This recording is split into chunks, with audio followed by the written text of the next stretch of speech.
Hai anak-anak semua, kembali lagi bersama Miss Grace. Ya, hari ini Miss akan melanjutkan ke pembelajaran kita yang selanjutnya ya, yaitu pembelajaran 4 tentang menanggapi ungkapan ajakan. Ungkapan ajakan kita sudah pernah pelajari ya di pembelajaran yang sebelumnya, di video-video pembelajaran sebelumnya. Nah, untuk hari ini Miss akan menyampaikan kembali tentang menanggapi ungkapan ajakan. Jadi bagaimana caranya kita merespon atau menanggapi ketika kita diajak melakukan sesuatu oleh seseorang. Kita perhatikan terlebih dulu percakapan antara Fitri dan Komang berikut. Coba kita lihat ya, kira-kira yang mana ungkapan ajakan dan tanggapannya. Fitri, Komang, ayo kita bermain di taman dekat rumah. Aku tidak ingin main di sana, Fit. Menurutku taman tersebut kurang bersih. Banyak sampah berserakan di sana. Kamu benar, Komang. Kalau begitu, ayo kita ajak teman-teman untuk membersihkan sampah di sana. Nah, yang mana ungkapan ajakannya?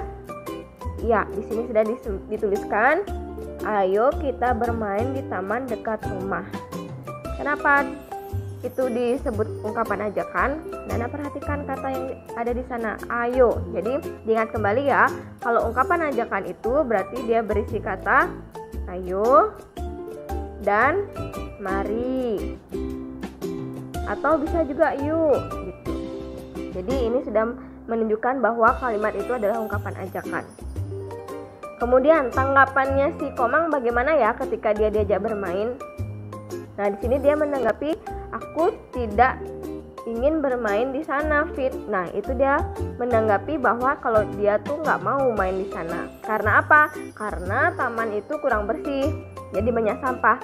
Kemudian Fitri menjawab lagi, kalau begitu, ayo kita ajak teman-teman untuk membersihkan sampah di sana. Berarti di sini Fitri kembali mengungkapkan kalimat ajakan ya. Karena ada kata ayo di sana. Ayo kita ajak teman-teman untuk membersihkan sampah.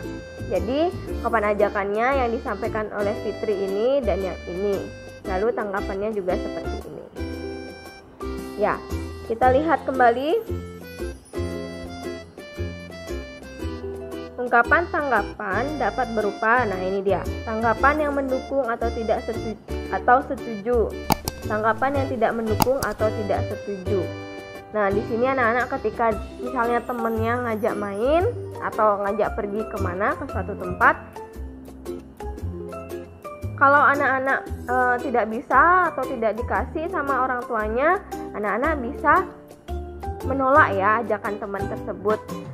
Lalu misalnya nih anak-anak juga pergi diajak main di got gitu misalnya, anak-anak juga bisa menolak karena got itu kotor. Jadi anak-anak harus memberitahu ke temannya kalau anak-anak tidak setuju dengan ajakan teman tersebut.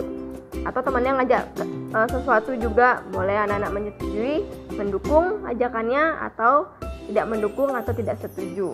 Tapi kita lihat kembali seperti yang dikatakan di modulnya, kita boleh tidak mendukung suatu ajakan. Tanggapan tetap harus disampaikan dengan santun. Nah, ketika anak-anak diajak lalu tidak mendukung atau tidak setuju dengan ajakan tersebut, anak-anak harus tetap menyampaikan tanggapannya dengan santun atau sopan, ya. Nah, di sini untuk melatih kembali supaya anak-anak lebih bisa ya bagaimana mengajak seseorang melakukan sesuatu dan menanggapi. Kita lihat yang ayo berlatih. Buatlah ungkapan ajakan dan tanggapan dari gambar ini ya.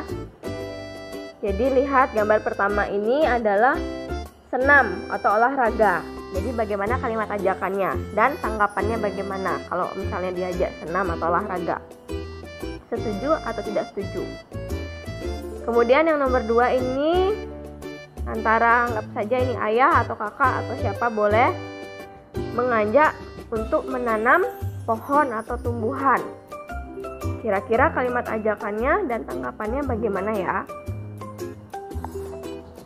Ya, Miss yakin semuanya sudah bisa ya membuat kalimat ajakan dan tanggapan karena kemarin sebelumnya kita juga sudah pernah belajar tentang ungkapan ajakan dan menanggapi.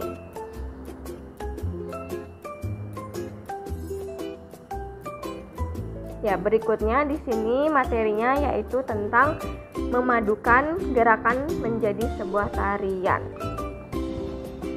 Menari merupakan kegiatan menggerakkan anggota tubuh sesuai irama. Menari merupakan kegiatan menggerakkan anggota tubuh sesuai irama. Saat menari, kita dapat melakukan gerakan yang berbeda-beda. Jadi dalam menari itu tidak hanya satu gerakan saja ya, tapi banyak gerakan yang kita bisa lakukan ketika menari. Nah, di sini ada contoh gerakan menari dari gerakan-gerakan yang ada di gambar di modul anak-anak. Yang pertama ini mengayunkan tangan, melambaikan tangan. Yang ini menepuk tangan, kemudian mengentakkan kaki, menekuk lutut, menggelengkan kepala ke kiri dan ke kanan. Nah, gerakan-gerakan ini yang tadi Miss sampaikan itu dapat kita padukan menjadi sebuah gerakan tari yang indah. Jadi dengan gerakan tepuk tangan, melambaikan tangan, atau kaki atau lutut menekuk, itu bisa menjadi sebuah tarian loh. Jadi anak-anak coba praktekkan aja ya, menirukan gerakan yang ada di sini, tapi tidak perlu dibuatkan videonya. Dicoba saja sendiri di rumah. Nah, tugas anak-anak hanya mengerjakan yang halaman 31 ini saja. Kalau misalnya ada yang masih kurang jelas, anak-anak bisa tanyakan ke Miss ya. Baik, sekian untuk pelajaran hari ini. Sampai jumpa di pembelajaran berikutnya. Dadah!